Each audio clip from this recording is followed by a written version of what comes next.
I'm CraftySeaPickle, and I've decided to conduct an experiment of sorts. You see, using the technology in my gloves, which allows me to hop through the multiverse, I've decided to create a utopia, which is just a perfect reality for people to live in. So, okay, that always happens when I take the paper off and it just flies over there. I think it's like windy somehow. I don't know how. It's not windy in here. I created this to have like no wind indoors. What? Okay, basically this is just my interdimensional pocket home. You know, your typical stuff. I mean, gotta have somewhere for a multiverse hopper to live, right? And this is my place that I live in. Now, excuse me for just entering random rooms, but basically each one I've studied to make sure that they live together in harmony. And each one also has special powers that they got from, like, say, evolution, heritage, etc. Now, take for instance the Indirian, who is a descendant of the common Endermen that are just found everywhere in many realities. They can teleport, just like an Enderman would, but also, like an Enderman, water is not a good idea to be around. Now, each one has very, very different sets of powers. There's a bee, there's a vex, there's even a shulker, which is me, because I plan to live in this reality, but I will also continue to use this place just as kind of like a little home away from home. I don't know which one would be the home away from home in that scenario.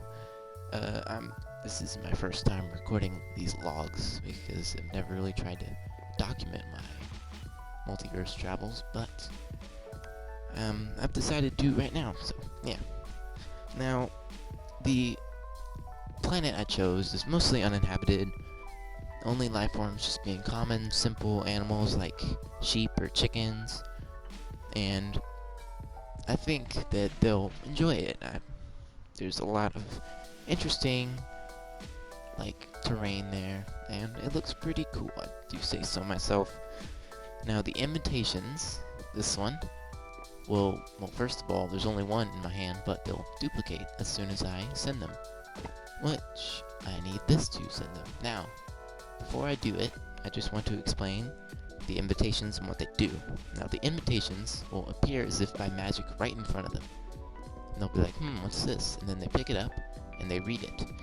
Now, I don't need to read it because they're pretty long, so it's a little lengthy, so I don't really want to read it, but they'll simply write yes or no in a pen, pencil, anything they can write with, and if they write yes, a portal will open up in front of them, and they will be able to step right into the reality. But if they write no, the book burns itself. It's not harmful fire, as you'll see in a minute, but they will also never get the opportunity again unless for some reason I decide to send them another invitation. Now, let's go ahead and send those, shall we? This is my kind of room where I just send things through the realities.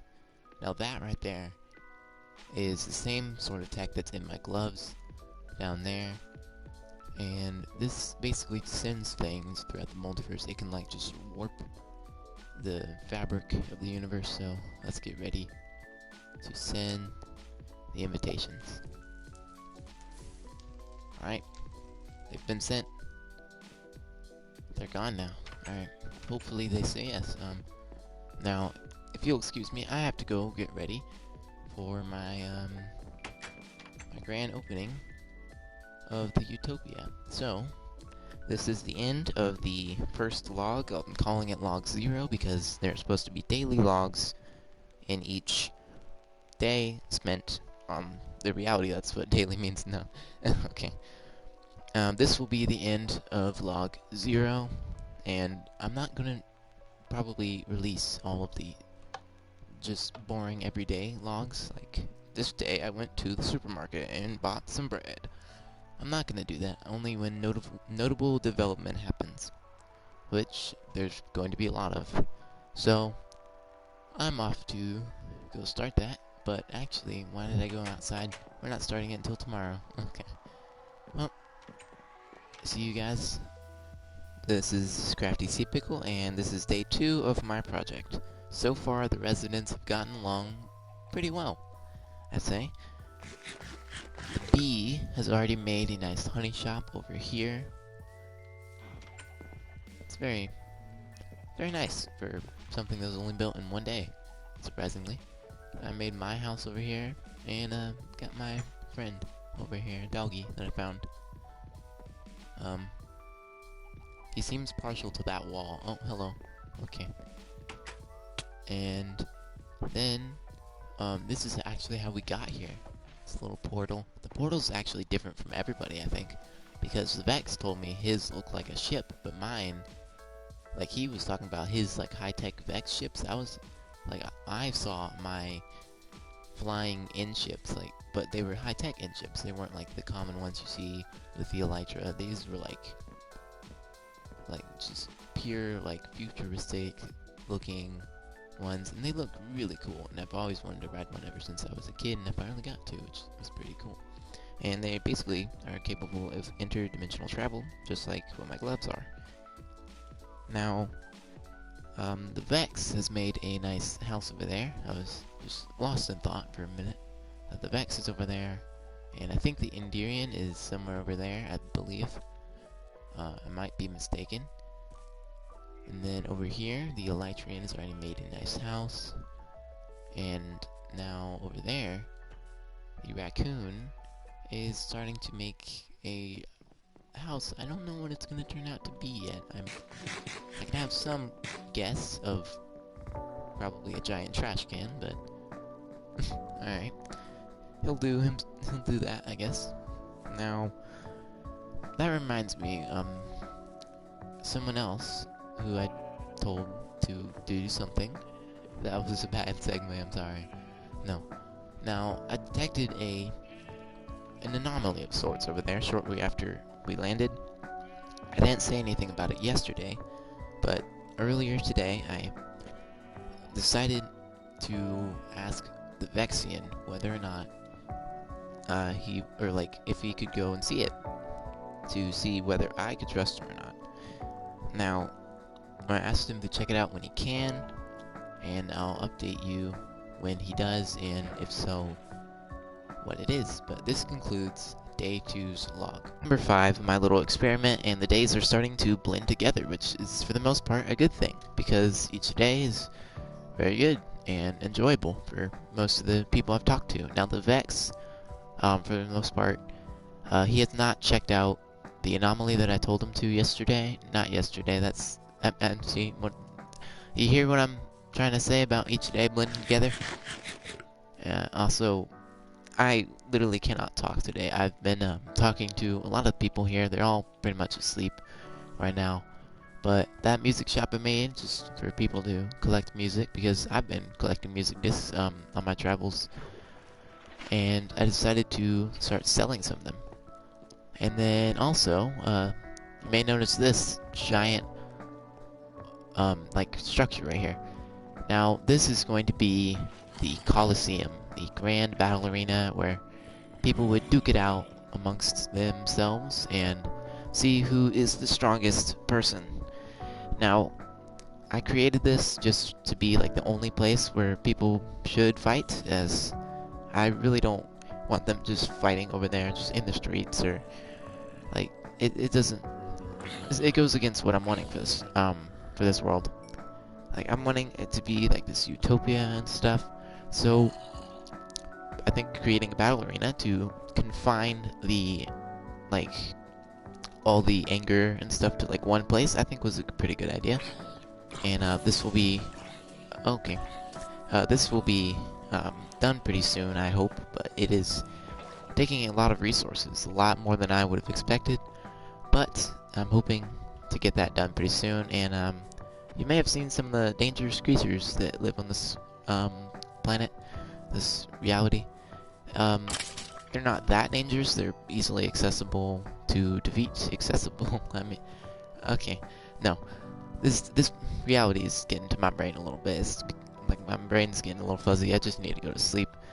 But now this is the end of log number 5, and I'll update you when the Vex finds out what that anomaly was, as I asked him to do it and not me. I didn't just go check it out myself because I wanted to know if I could trust him or not. Now this is the end of log number 5, and I'll see you guys in the next log, probably. Hello chicken, would you like to be a part of the log for day number 6?